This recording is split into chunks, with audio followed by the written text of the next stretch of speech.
112페이지 보면 지방세, 취득세 나와 있죠.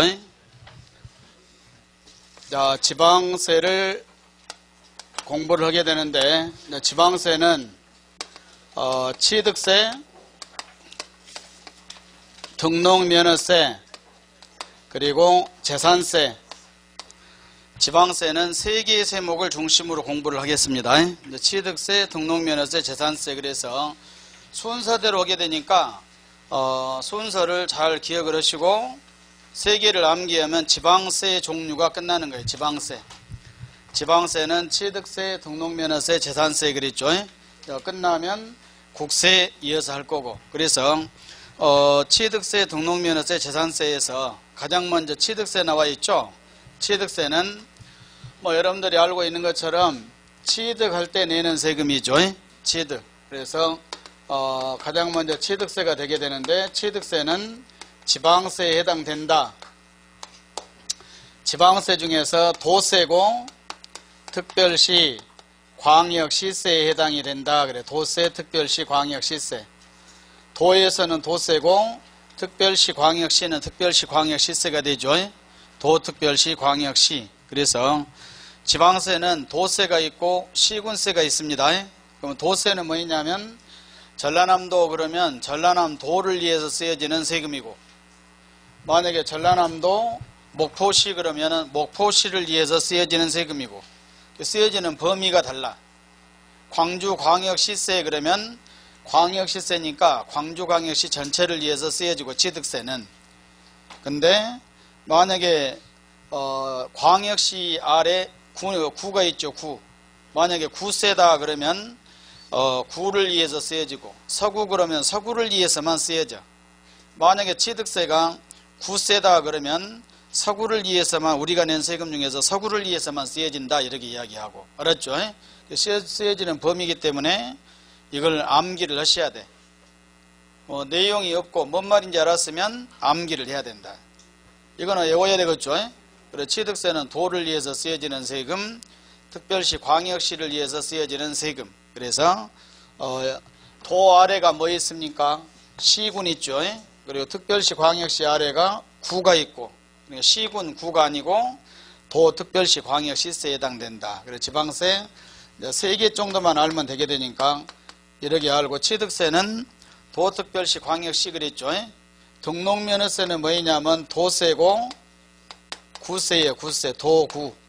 재산세는 시군세, 구세 이와 같이 이야기를 하고, 취득세부터 재산세까지를 안 보고 할 수 있도록 암기를 지금 한다.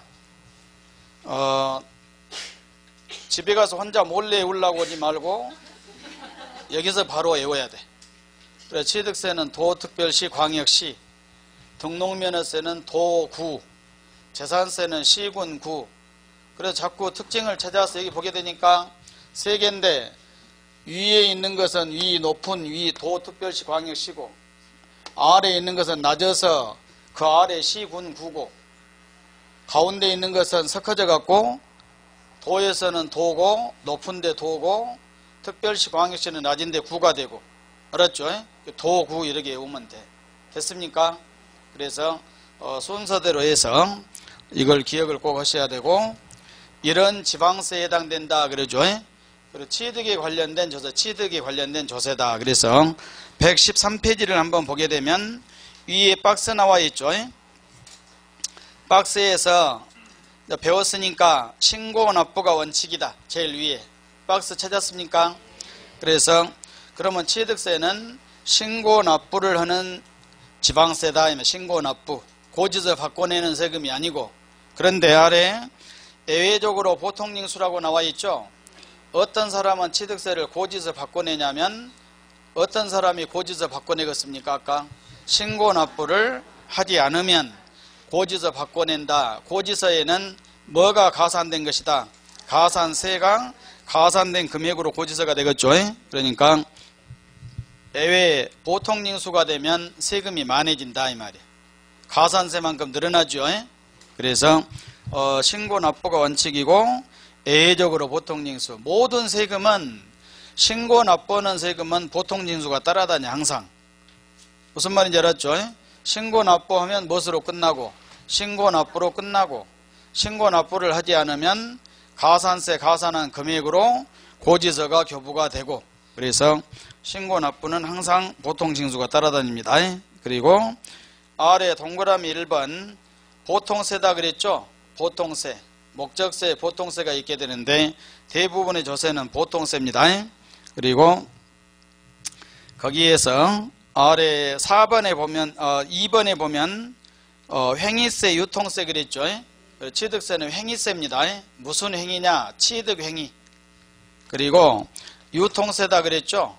유통은 사고 팔고 취득이나 양도에 관련된 세금들이 유통세고 그 다음에 아까 가지고 있는 동안에 내는 세금이 뭐라겠습니까? 보유세고 그래. 그래서 아까 재산세는 뭐라겠습니까? 보유세. 그래서 지방세 중에서 보면 취득세 등록면허세는 취득 관련 조세들 유통세. 재산세는 뭐이 됩니까? 보유세. 그래서 세 가지만 암기하시면 돼. 알았죠? 그리고 이런 것들은 이미 알고 있는 거니까 그렇게 했고 그리고 4번에 보면은 사실주의 그랬죠? 사실주의. 거기다 밑줄을 긋고 사실주의. 그리고 왼쪽에 보면 사실상 취득 그랬죠? 우리 취득세는 거기가 사실주의, 실질주의다. 사실주의, 실질주의다 그러죠. 우리 조세의 특징이 뭐 있냐면 세금은 대부분이 실질과세예요. 실질과세. 그 말은 뭔 말이냐면 공부 중심이 아니다. 부동산으로 보게 되면 실제 사용하고 있는 용도대로 과세를 하겠다. 실제 사용하고 있는 용도대로 과세를 한다.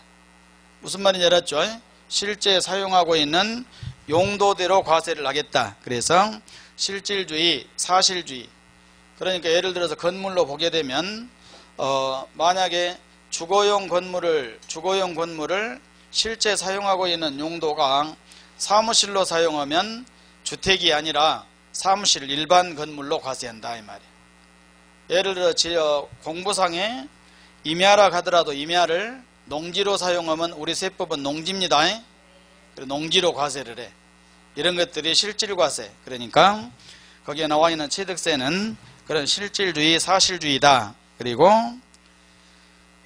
그 다음에 그 오른쪽에 보게 되니까 지방세고 특별시, 광역시세, 도세 그랬죠. 그거는 이제 했고 그 다음에 2절로 가게 되니까 과세대상물 나와 있죠. 취득세 내용에서 첫 번째로 이런 취득세의 첫 번째 과세대상. 과세대상은 다른 말로 과세객체 또는 과세물건이라고도 한다 그러죠. 과세대상은 써진 제목 그대로 취득세가 과세되는 대상에 해당된 대상 물건들이다. 이런 물건들을 취득하게 되면 취득세가 과세된다. 그래서 취득세 과세대상, 취득세 과세물건 또는 취득세 과세객체 그럽니다. 객체. 그래서 취득세가 과세되는 대상인데 우리 취득세 과세대상은 열거주의를 취하고 있다. 법에서 열거하고 있는 것만 과세를 하겠다 이 말이에요. 그러면 지방세법에 열거하고 있는 취득세 과세대상이 뭐뭐디 있냐 그러면 종류를 크게 4종류 정도로 구분을 해보면 부동산은 토지와 건축물 그럽니다. 토지와 건축물.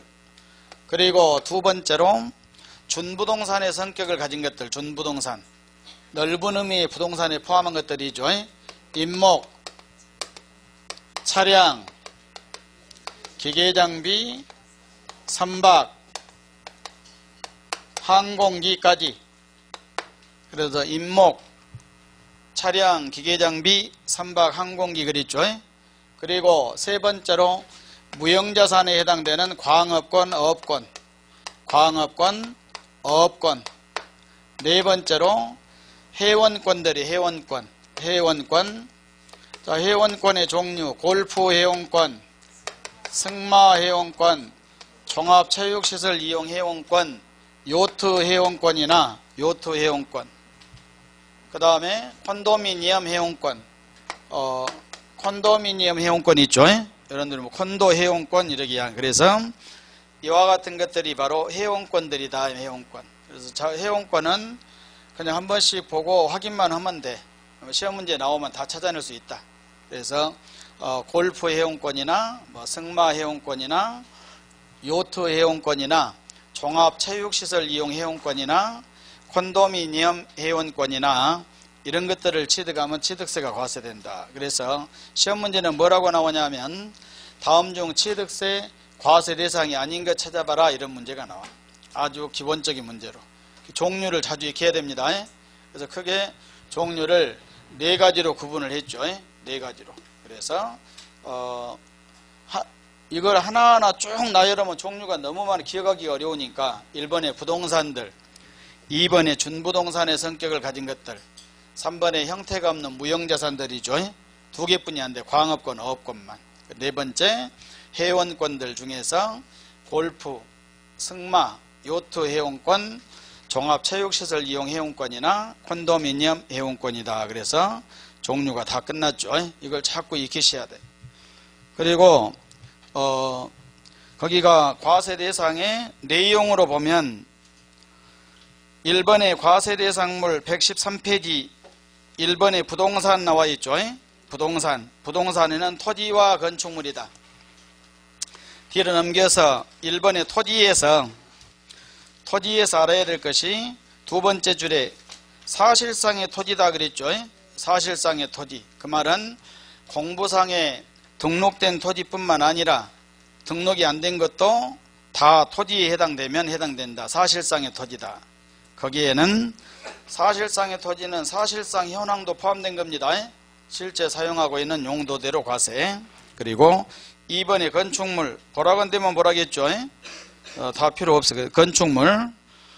거기에 나와 있는 건축물에서 1번에 보면 건축법에 건축물 나와 있죠.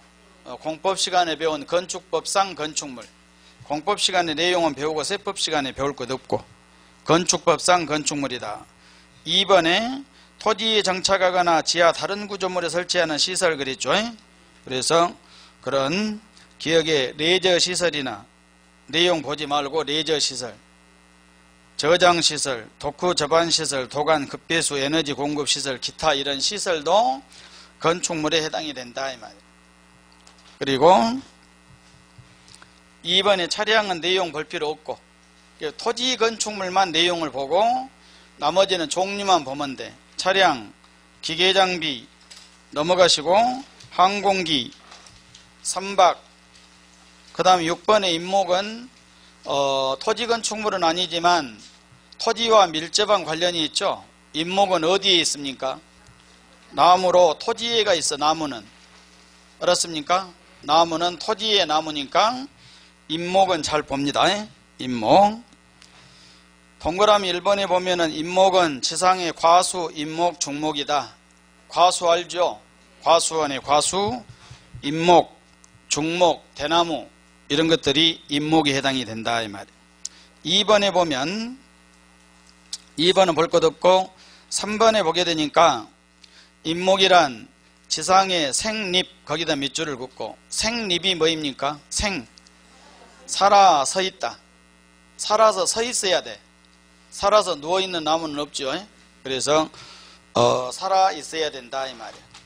누워있는 것은 죽어있는 거니까 해당이 안 되고 그래서 생립 살아 있어야 된다. 그리고 이와 같은 것들을 하고 2번에 보면은 벌목과 묘목 나와. 벌목이 뭐입니까?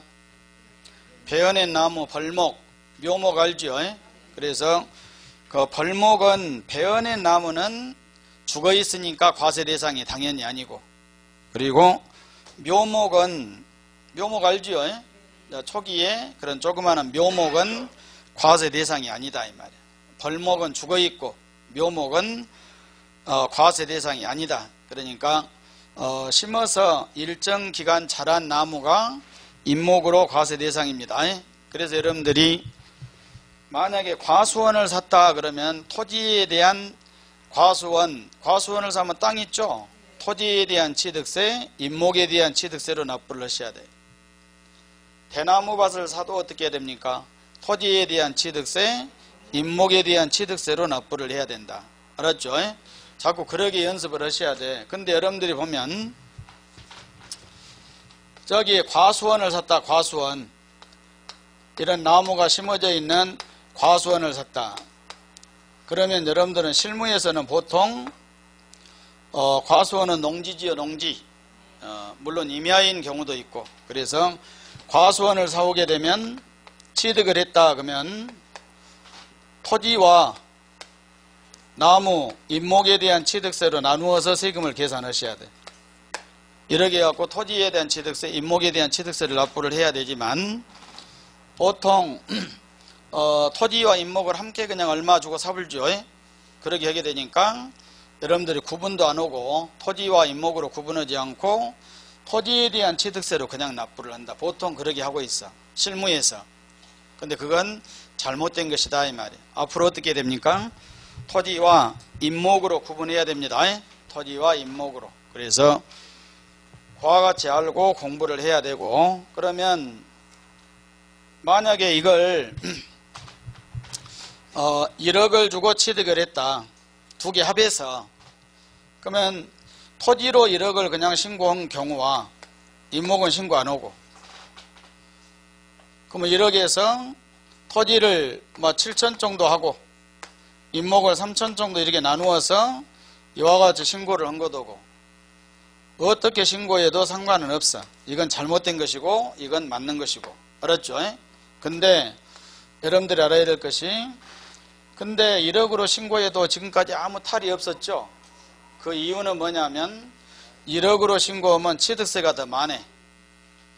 여러 개 나누면 취득세가 더 적어지고 알았죠? 그래서 그래요. 그래서 이와 같이 되기 때문에 과세관청에서는 어떻게 신고해도 아무 말 안 한다 이 말이에요. 토지 그렇게 신고하면 세금을 더 많이 내고 하니까 안녕히 가시라고 그러고 나누어서 신고하면 맞게 했으니까 또 안녕히 가시라고 그러고 그랬어요. 알았죠? 이걸 따지자고 보면 양도까지 문제예요. 그러니까 이해를 하시라고. 나중에 팔았다. 그러면 양도소득세. 양도소득세 그러면 토지는 과세 대상이고 임목은 과세 대상이 아니야. 그러니까 3천에 대한 것은 양도소득세는 없는 거예요. 팔 때도 이와 같이 토지와 임목으로 나누어서 팔아야 돼. 임야도 마찬가지예요. 임야를 1억 주고 샀다. 그러면 임야 토지와 임야 나무 있죠? 임야의 나무. 그래서 임목 이렇게 구분해서 취득세를 내고 그러면 또 마찬가지로 구분하면 세금이 적어지고 취득세가 적고 합해서 내면 취득세가 많고 나중에 팔 때 임목은 양도소득세가 과세 대상 자체가 아니야. 그러니까 양도소득세는 이것만 내면 되겠죠. 그러니까 여러분들은 합해서 그냥 하니까 취득세도 많이 내고 뭣도 많이 내고 양도소득세도 많이 내고 있죠. 여러분들의 세금을 그렇게 많이 내니까 이렇게 적게 낼 걸 많이 내고 안 낼 사람들이 세금을 내고 이것이 1년 동안 해보면 전국적으로 1조가 넘어 1조가. 알았죠? 그렇게 많이 내주니까 우리가 잘 쓰고 있죠. 그래서 시험 문제 나오면 꼭 이렇게 써주셔야 돼. 그래서 토지와 임목으로. 임목은 나무입니다. 그리고 2번에 광업권, 8번에 어업권. 광업권, 어업권 종류만 익히면 되고 9번부터 골프 회원권, 승마 회원권, 콘도미니엄 회원권, 종합체육시설 이용 회원권, 요트 회원권까지 회원권들이죠. 회원권은 반드시 회원권이지 회원권. 회원권만 회원제만 해당이 된다. 회원제만. 회원제가 아닌 단순 이용권이나 그런 것들은 회원권 아닙니다. 예를 들면 이런 거요. 300만 원을 내면 1년에 20회를 무료로 사용한다. 이런 것들은 회원권이 아니라 뭐입니까? 이용권이에요. 이용권. 그러니까 오해가 없도록 하시고 그래서 회원권은 그것만 회원제 회원권만 과세 대상이다. 내용은 그것만 알면 됩니다. 그래서 중요한 것은 종류가 중요하고 내용에 대해서는 그와 같이 간단히 보시면 되고 그래서 과세 대상 끝나고 두 번째로 취득의 정의 범위 나와 있죠. 그래서 2번에 이제 시험 문제 두 번째 문제예요. 두 번째. 첫 번째 문제가 과세 대상을 묻는 문제죠. 과세 대상은 종류 위주로 자주 익히고 네 가지로 해서. 그 다음에 두 번째로 취득의 개념, 범위, 개념 또는 범위다. 그래서 취득세의 취득이라는 것은 뭐냐? 그러면 취득은 일체의 취득이다. 이와 같이 보시면 돼. 일체의 취득은 모든 취득이 다 해당된다 이 말이야. 여러분들의 취득은 모든 취득이 다 취득세의 취득이야. 모든 물건이 다 된단 말은 아니고. 그러니까 1번은 무엇을 했습니까?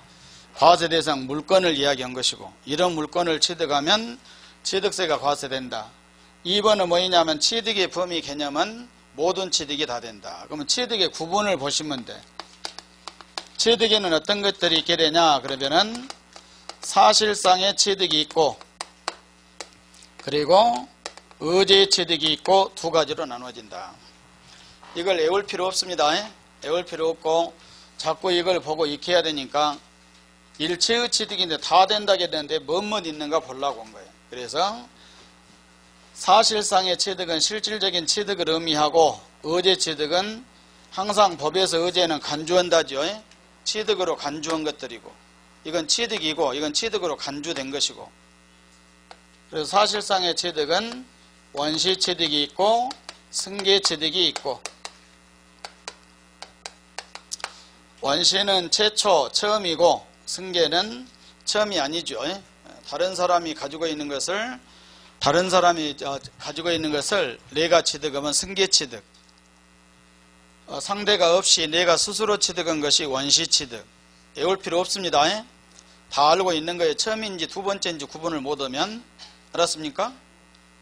처음인지 두 번째인지 구분 못한 사람 없죠. 부동산을 처음이면 원시고 두 번째부터는 전부 다 뭐이고 승계고 승계.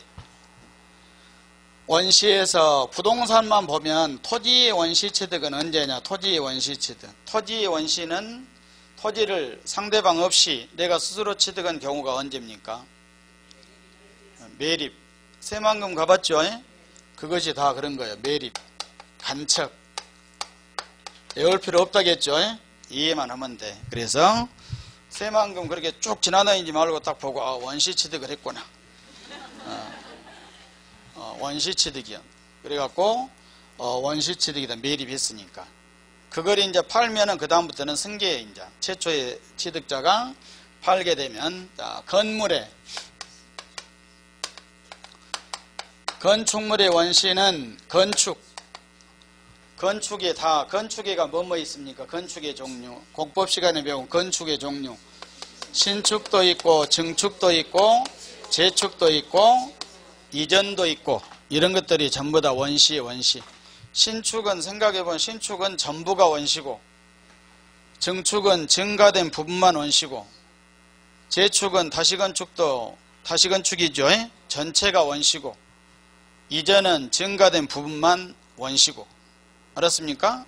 이와 같이 해서 건축의 종류를 외울 필요 없습니다. 공부를 할 때 잘 생각해야 공부를 하셔야 돼요. 우리 세법 문제에서 우리 원시취득의 건축이 아닌 것 찾아라 나오겠습니까? 이런 것만 나오면 공부 안 해도 돼. 근데 그런 문제 나오지 않으니까, 그래서 그냥 보고 넘어가면 돼. 열심히 쓸 것도 없고. 알았죠? 가만히 앉아 있어도 된다. 그러고 이걸 계속 칠판에 설명한 것만 해도 1년 동안만 여러 번 하게 되니까 그냥 이해만 하시면 돼. 그리고 승계는 유상승계도 있고 무상승계도 있고. 써놓으니까 다 알겠죠? 안 쓰면 잘 안 돼도. 승계에는 뭐뭐 있냐 절대 나오지 않아. 유상이 있고 무상이 있고, 유상은 대가를 주고 무상은 대가 없이. 무상취득의 대표가 뭐 있습니까? 상속과 정이야. 그래서 이제 생각을 하셔야 돼요. 상속을 받아도 취득세 내야 되고 취득이고, 증여를 받아도 취득이다. 그리고 취득으로 간주된 것들이 의제 취득이, 부동산을 보면 토지의 의제 취득으로 간주된 것은 지목 변경이에요. 지목 변경. 이건 잘 보셔야 돼. 토지의 지목 변경. 그래서 내가 가지고 있는 토지에 지목이 변경된 것도 취득으로 간주를 하겠다. 사실상의 취득은 아니죠. 이해를 하셔. 이해를. 사실상의 취득은 실질적인 취득을 의미한 것이고, 근데 이건 형식상 취득이다. 이 말. 경제적인 취득. 그래서 가지고 있는 토지의 지목이 바꾸어졌다. 부동산 산 것 아니죠. 근데 취득으로 간주하겠다. 그리고 건축물의 개수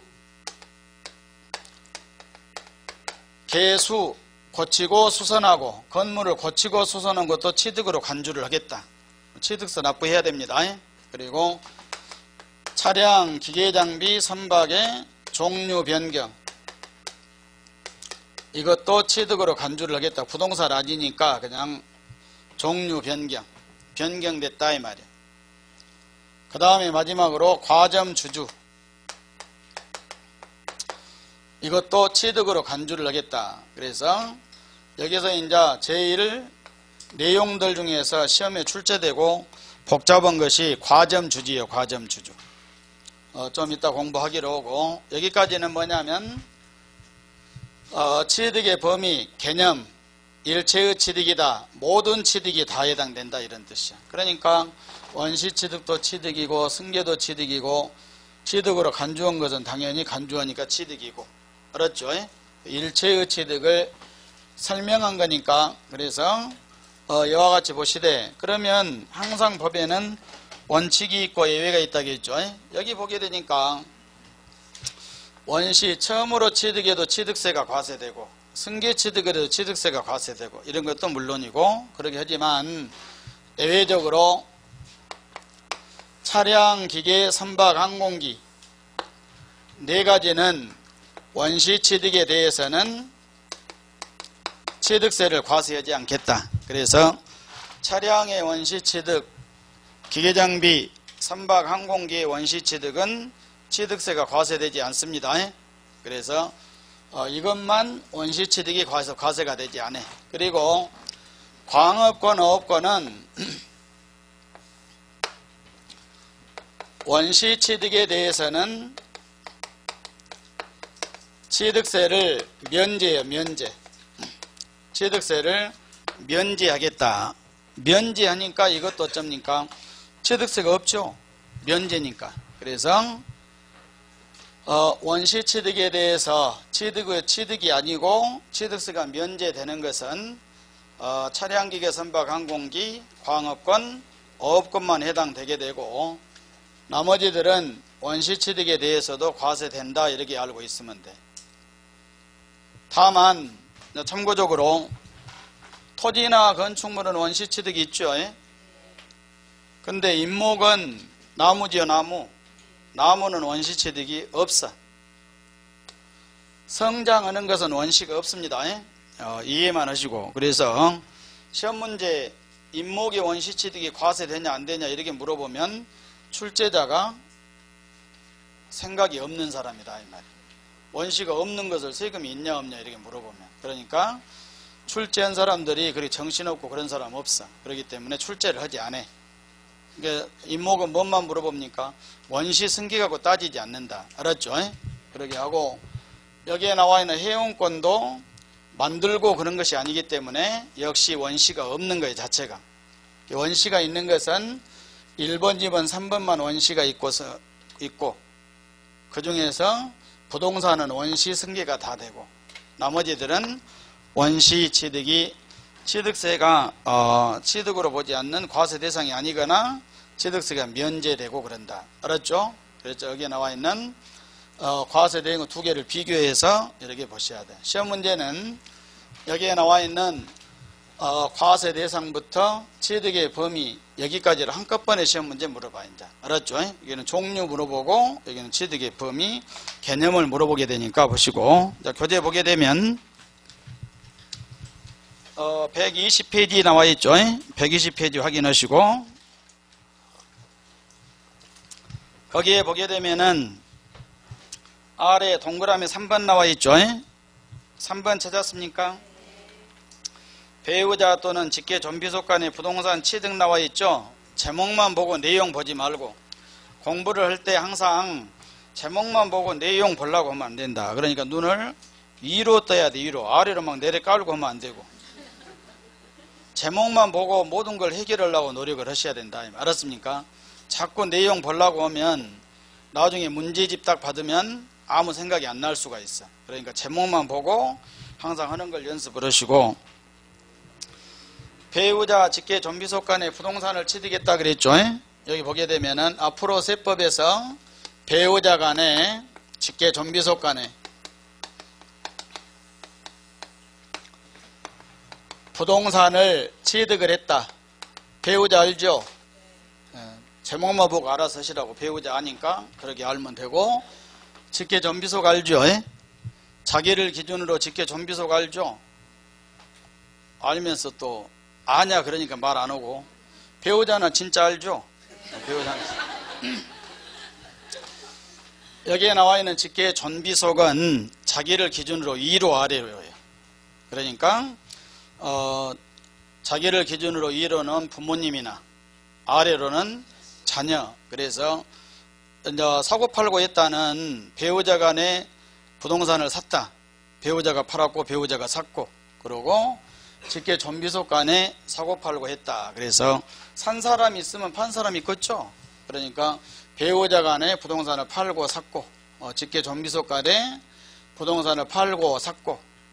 근데 실질적으로 여러분들이 집에서 배우자 간에 부동산을 팔고 사면 유상입니까? 무상입니까? 유상, 무상. 유상도 있고 무상도 있어야 맞죠. 그래서 배우자 간에도 지금 얼마 남지 않는 사람도 있고, 헤어질 날이 한 번도 그런 생각 없이 있는 집도 있고 그래. 그러죠.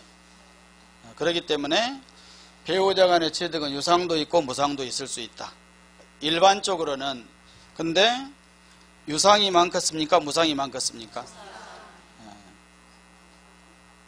자기 기준으로만 항상 생각하면 안 돼. 우리는 얼마 안 남았으니까 유상이다 그래갖고 대부분이 다 그럴 것이다. 그걸 안 하죠. 일반적으로는 무상이 많아. 아직도 그 말을 이해를 못하고 있으면, 공부를 그런 식으로 하면 오래 걸린다. 그래서 여러분들이 집에서 남편 명의로 된 부동산을 부인이 이전을 받았는데 돈 주고 옵니까? 돈 안 주고 옵니까? 돈 안 주고 온 집이 정상이죠. 남편이 내 명의로 된 아파트를 네 명의로 바꿔줄 테니까, 지금 현재 아파트가 3억 정도 하니까 너는 잘 아는 사람이니까 2억 5천만 원 주라. 이러게 하는 남편은 지금 어디 떠날 남편이다 이 말이에요. 알았습니까? 또 뭐 2억만 주라, 1억만 주라고 하든가. 그래서 배우자 간에는 그냥 이전되고 해야 맞지요. 부모와 자녀 간에도 했을 때 유상이겠습니까? 무상이겠습니까? 무상이 대부분이요. 알았죠? 그러니까 이런 경우는 유상이 아니라 증여로 봐야 돼. 무상은 증여. 알았습니까? 그래서 증여로 추정한다 그래. 증여로 추정. 그러니까 대부분이 무엇으로 봐야 된다? 무상으로 봐야 된다 이 말이에요. 그런데 예외가 있다겠죠. 분명히. 그러니까 예외적으로 유상으로 보는 경우도 있다. 어떤 경우에 그러냐? 파산 선고로 처분이 되거나, 파산 선고, 경매 공매로 처분이 되거나, 경매 공매 대가를 지급한 사실이 입증이 되거나, 이런 경우는 유상으로 봐준다. 그래서 이건 암기해야 됩니다. 이해를 하면서 암기를 해야 돼. 배우자 직계 존비속 간의 부동산이 양도, 취득, 사고팔고 하게 되면 이전이 되면 대부분이 뭐이다? 무상이다. 생전에 하니까 증여지요. 증여. 사망으로 하게 되면 상속이니까. 그래서 이와 같이 해서 대부분이 무상으로 봐야 된다. 그러나 예외적으로 유상으로 보는 경우도 있다. 파산 선고. 생각나죠? 파산 선고. 파산 선고. 배우자 간에 남편이 파산 선고를 받으면 파산 선고 받으면 그 사람의 재산 다 처분하지요. 부동산 팔아갖고 돈 갚고 나머지를 못 갚은 돈에 대해서 면제해 주거나 유예 받거나 그렇게 하는 것이 파산 선고예요. 그래서 파산 선고를 받게 돼 법원을 받으면 만약에 남편이 파산 선고를 받아갖고 남편 명의의 부동산이 처분된다. 부인이 취득을 했다. 돈 주고 와야 되죠. 부인은 돈 주고 와야 돼. 남편 거니까 그냥 와불면 안 된다고. 그렇습니까?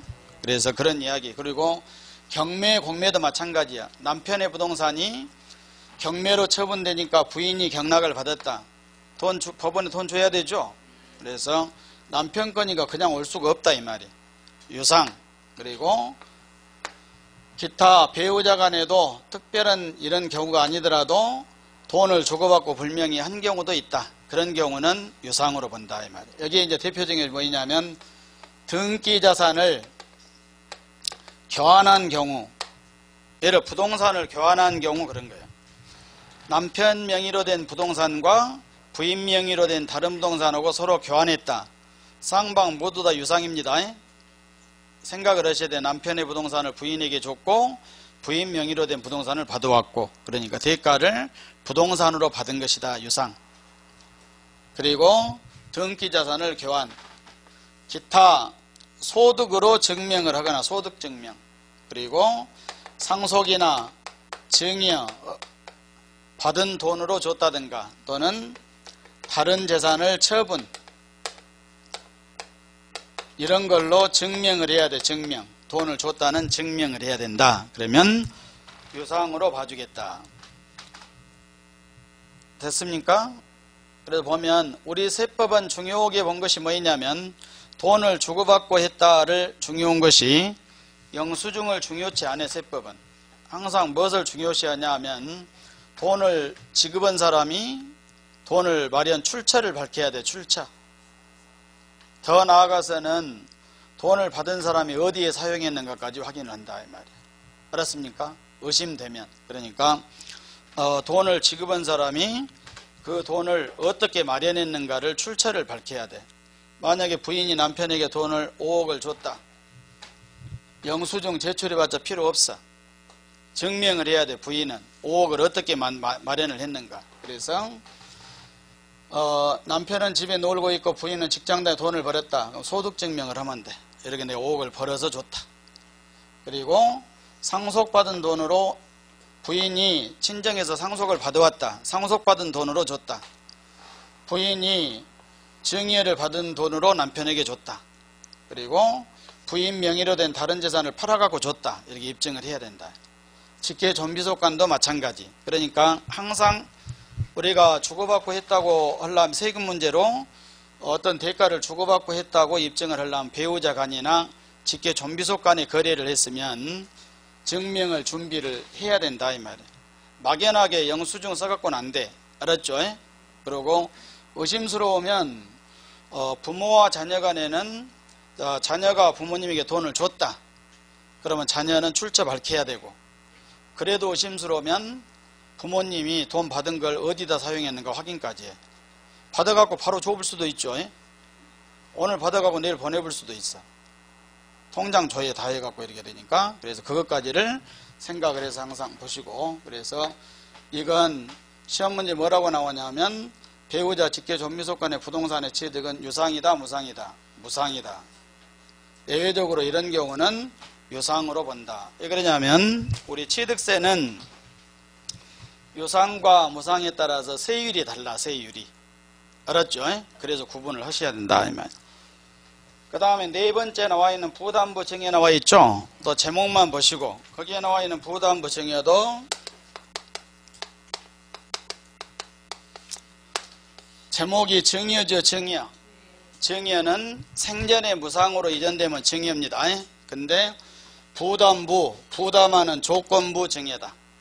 그러게 되면 채무를 부담한 채무, 부담, 인수액, 이건 유상이고, 채무 초과액은 증여, 무상이다. 무상, 증여.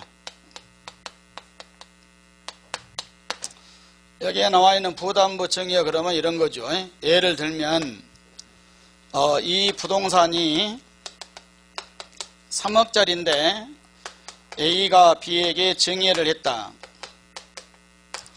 A가 B에게 증여를 했죠. A 명의로 된 부동산을 B에게 3억의 부동산을 소유권 이전해주고 대가 안 받았다 이 말이야. 이건 증여지요. 그냥 증여인데 부담하는 조건부 증여는 이 부동산에 A가 은행에 저당권을 설정하고 갚아야 빌려 쓴 채무가 1억이 있었다. 은행에 이 부동산에 저당권 설정하고 빌려 쓴 1억이 있었다. 그러게 하니까 A가 내가 부동산 3억을 증여해주고 1억의 채무가 있는데 채무는 네가 인수하고 대신 나중에 갚아라. 그러니까 B가 채무 인수했죠. 이와 같이 한 것이 뭐냐면 부담부 증여예요. 그래서 그러면 A가 B에게 3억의 부동산을 이전을 해줬는데 B는 A를 대신해서 1억 갚아야 되죠. 그러니까 3억 중 1억은 돈을 주고 사온 것도 갖고 그 다음에 나머지 2억은 그냥 받은 것이고, 그러니까 그냥 받은 것이냐 대가 주고 온 거냐 이거 구분한 거야. 뭔 말인지 알았죠? 그러니까 내용을 생각해서 보시고 부담부 증여. 우리 시험 문제는 유상이냐 무상이냐 나올 수 있습니다. 유상, 무상. 그리고 5번은 제목 그대로 상속 등기 후 재분할. 돌아가시고 상속을 받았죠. 자, 갑이라는 사람이 돌아가시고 A, B, C가 상속을 받았고 돌아가신 사람을 피상속인, 상속을 받은 사람을 상속인 그러죠. 상속인. 갑이 돌아가셔갖고 A, B, C가 상속을 받았다. A의 갑이 가지고 있는 부동산이 3억짜리가 있었다. 이걸 상속을 A, B, C가 상속을 받았는데 공동상속을 받았다 이 말이에요. 3억짜리를 받았죠. 그랬는데 A가 2억을 받고 A가 1억 5천을 받고 B가 1억을 받고 C가 5천을 받고 지분이 이와 같이 되어 있다. 이와 같이 상속하면 됩니까 안 됩니까? 상속은 이렇게 하면 됩니까 안 됩니까? 상속은 어떻게 받아도 상관이 없어. 알았습니까? 그래서 여러분들이 먼저 법을 먼저 상속은 누가 얼마를 받아가든 상관이 없다 이 말이에요. 협의만 되면. 그러니까 협의가 되면 A 혼자 다 받아도 돼. 그냥 B, C가 허락을 해주면. 알았죠?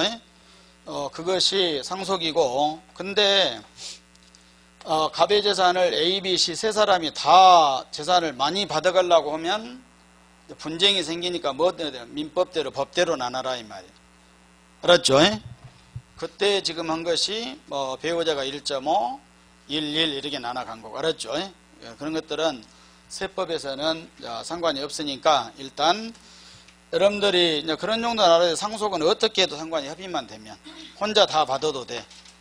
그리고 이제 싸우면 민법대로 나눠야 되고 법대로 나눠서 해야 되고. 그래서 1차적으로 이와 같이 상속을 했다. 세 사람이 했는데 나중에 상속을 했죠. 나중에 후에 보니까 C가 너무 적고 A가 더 많으니까 그래 A는 1억으로 바꾸고 C를 1억으로 해서 이와 같이 재분할을 했다. 이런 경우에는 A는 줄어들고 B는 증가했죠. 그러면 A가 C에게 유상입니까 무상입니까? 그냥 했겠죠. 지분이 변경됐으니까. 그래서 C는 증가하고 A는 감소되고 A가 C에게 증이한 것으로 본다 이 말이에요. 무상입니다. 무상으로. 그래서 그와 같이 해서 내용 보지 말고 이해만 하시면 돼. 이건 유상취득이다 무상취득이다. 무상, 증여는 무상입니다. 무상으로 취득한 것으로 본다. 그래서 보고 뒤로 넘겨서 저기 123페이지 거기에 보면 과점 주주 나와 있죠. 과점 주주. 그래서 아래 그 중간에 3번에 과점 주주에 대한 취득이다 그랬죠.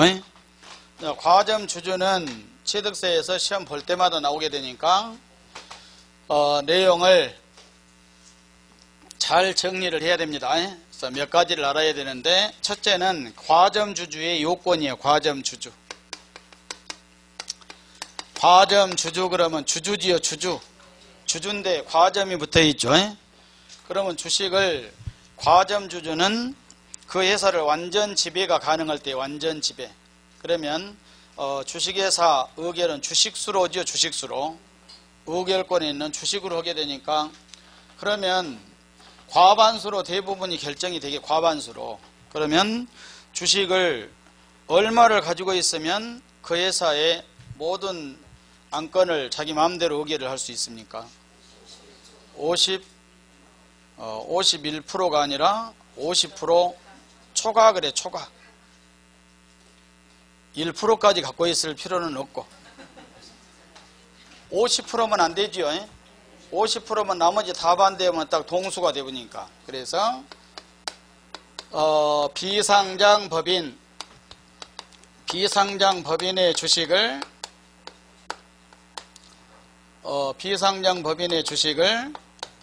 50%를 초과 그래. 초과.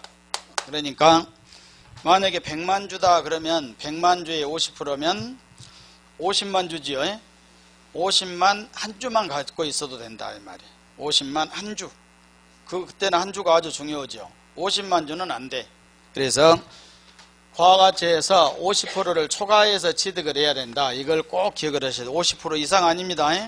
이상은 자신이 포함되니까. 그래서 하고, 거기 교재를 보게 되면 과점 주주에서 개념 범위는 그렇게 보시고 뒤로 넘겨서 124페이지 4번 나와 있죠. 납세 의무의 성립 시기는 과점 주주가 된 날이다. 그래서 125페이지 과세 범위 거기를 잘 보셔야 돼. 그럼 여기까지는 과점 주주 그러면 뭔만 알면 되냐? 비상장 법인의 주식을 50%를 초과해서 취득해야 된다. 이것만 알면 된다 이 말이야. 알았죠? 50% 초과. 교재 다 읽어보고 그럴 필요 없어. 알았습니까? 그래서 시간 낭비니까 그걸 정리를 잘 하셔야 돼. 물론 다 읽어보고 이걸 딱 정리해서 이렇게 하면 아주 좋겠지만 그럴 만한 시간이 없어. 그러니까 여기까지는 비상장 법인의 주식을 50%를 초과해서 취득을 해야 된다.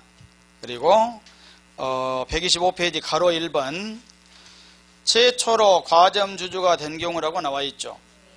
뭔 말인지 알았죠? 제목만 보고 내용 보시지 말고 처음으로 과점 주주가 되었다. 50%를 초과해서 취득했다. 그러면 전체 비율에 대한 과세예요.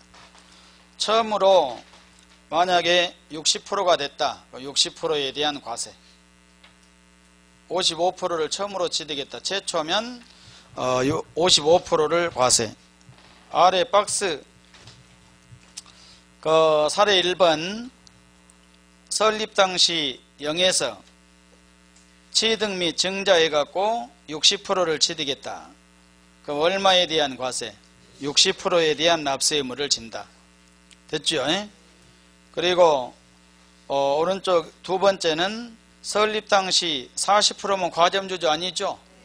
그랬다가 취득 증자해서 60%가 처음으로 되었다. 20% 증가해갖고 그럴 때는 최초가 아래가 최초죠? 최초일 때는 전체 60%에 대한 납세 의무를 진다 이 말이에요. 알았습니까? 그리고 여기서 하나 추가. 비상장 법인의 주식을 50%를 초과지요. 그런데 설립 시에는 취득세가 과세 안 된다 이 말이에요. 설립 시 과점 주주가 되면 취득으로 간주하지 않는다. 취득세 없습니다. 설립 시 과점 주주는. 그리고 2번에 보면 이미 과점 주주가 된 자가 주식을 취득하여 지분 비율이 증가했다 그랬죠? 2번 찾았습니까? 그러면 거기 제목만 보니까 뭔 말이냐면 이미 과점 주주가 됐죠? 50%를 초과취득했는데 나중에 지분이 증가했다. 그럴 때는 증가된 비율만 과세해요. 아래 사례 1번 설립시 40% 과점주주 아니죠? 아래에서 70%의 최초입니다. 두 번째까지 최초. 그러니까 최초면 전부 70% 과세. 그리고 나중에 80%가 됐죠? 그럼 거기를 뭐라 그러냐면 두 번째 70%에서 과점주주가 지분이 증가했다 그래. 그럴 때는 뭔만 과세? 증가된 비율만 과세. 증가된 비율 10%지요. 그래도 세 번째는 10% 과세. 오른쪽 2번 설립 당시 60%죠. 그런데 취득세가 없다. 과점주주인데 왜? 설립 시는 과점주주가 되어도 취득세가 과세 안 된다 이 말이야. 두 번째 70%가 됐다. 두 번째는 뭐라고 해야 되냐면 전에가 뭐입니까? 60%. 과점주주죠. 과점주주가 지분이 증가했다 그래. 이미 과점주주가 지분이 증가했다. 그러면 과점주주가 지분이 증가하면 뭔만 과세? 증가된 비율만 과세. 증가된 비율이 몇 프로? 10% 과세예요. 10%. 자기 생각하지 말고 제 말 들으시라고. 알았죠? 그럼 60%가 최초니까. 근데 60%는 취득세가 없어. 설립시기 때문에. 그리고 70%면 지분이 증가했다. 과점주주가 지분이 증가하니까 증가한 비율 10% 과세. 그랬다가 90%가 됐죠. 또 지분이 증가했죠. 여기도 증가한 비율 20%만 과세. 됐습니까? 넘기시고 그 다음에 거기 동그라미 2번 찾았죠.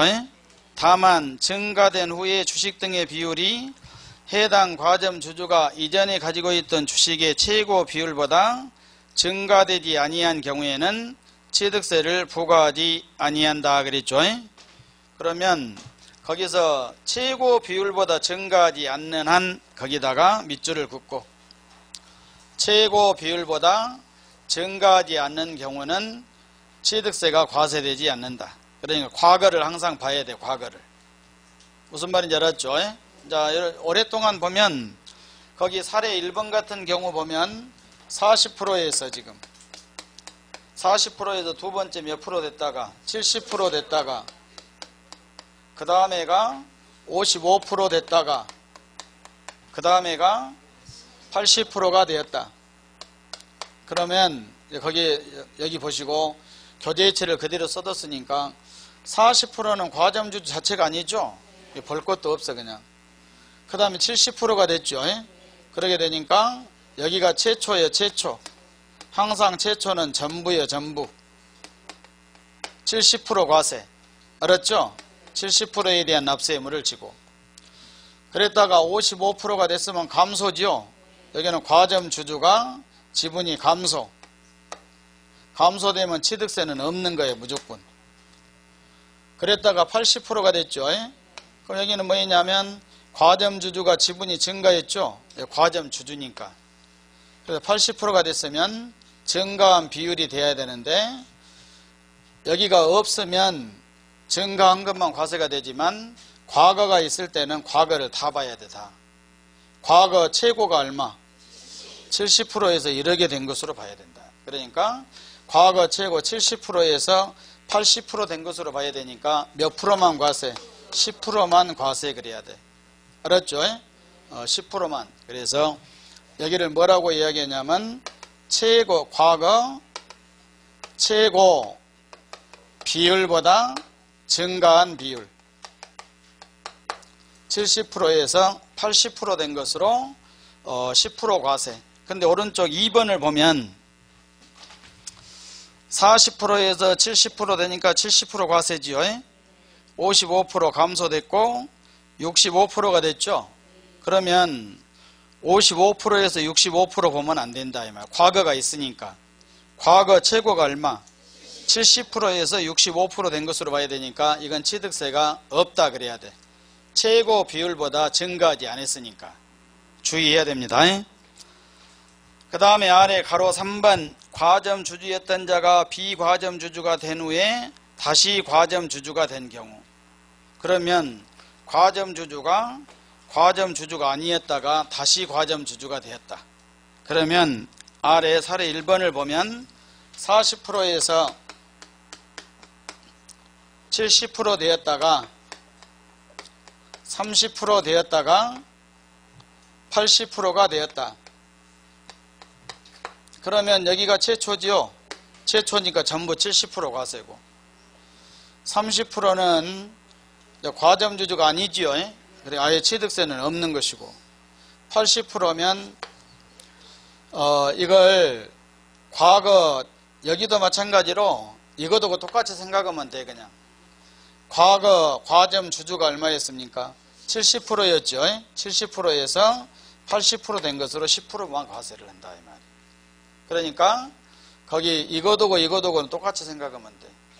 재차 과점 주주나 지분이 감소 증가했거나 개정되어 갖고 있냐 똑같아. 내용 자체가 과거 30%에서 80%로 보면 안 되고 과거가 있으니까 70%에서 80% 된 것으로 증가한 10%만 과세가 된다. 근데 거기 오른쪽에 보게 되면 40%에서 70%, 70% 과세하고 30%는 과점 주주가 아니고 60%가 됐죠. 그래서 거기도 어떻게 봐야 되냐면 과거 70%에서 60% 되어서 감소됐죠. 취득세가 없다 그래야 돼. 그래서 지금은 이제 작년에 개정되어 갖고 2번이나 3번이나 똑같습니다. 그러니까 과거가 있으면 과거의 과점 주주면 최고 비율을 그렇게 보면 돼. 그냥 알았죠?